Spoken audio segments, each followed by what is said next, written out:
Hello gang, Jeff from G's Gear here down in the shop, knocking out a couple of videos today of some of the guitars that we're just about to add to the store at reverb.com. And here's a really cool old Harptone guitar made in Linden, New Jersey, somewhere in the late 1960s through the middle 1970s.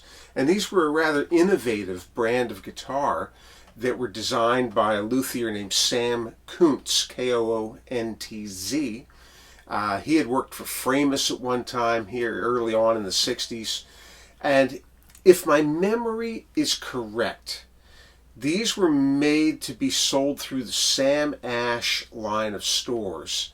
And I seem to think that when they developed their shop in New Jersey, it was about the same time that Guild relocated from Hoboken to Westerly, Rhode Island. And I think some of the Guild luthiers who did not want to change their residence up to Rhode Island stayed and wound up working for Sam Koontz in developing these Harptone guitars.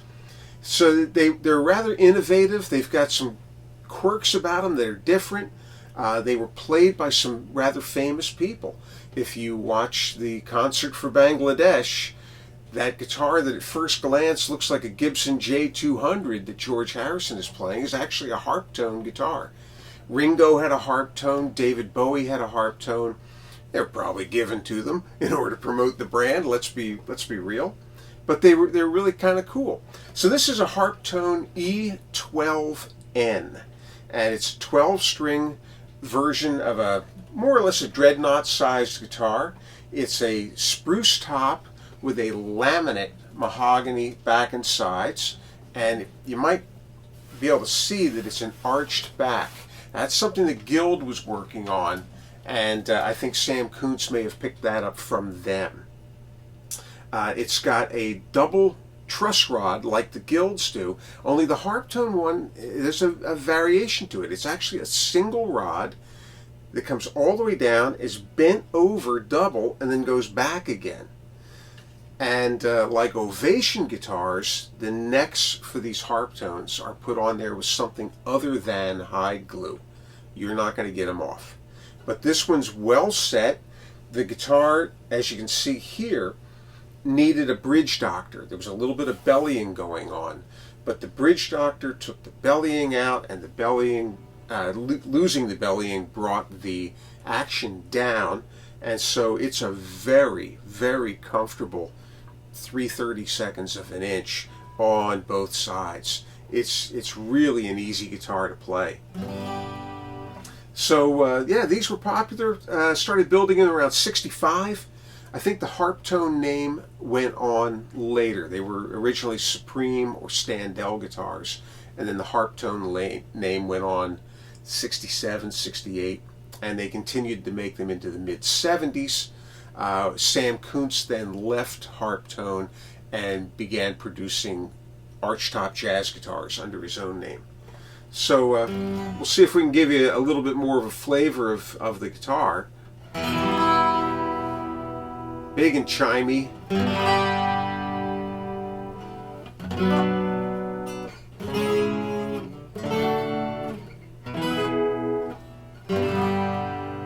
Let's see, what can we play here?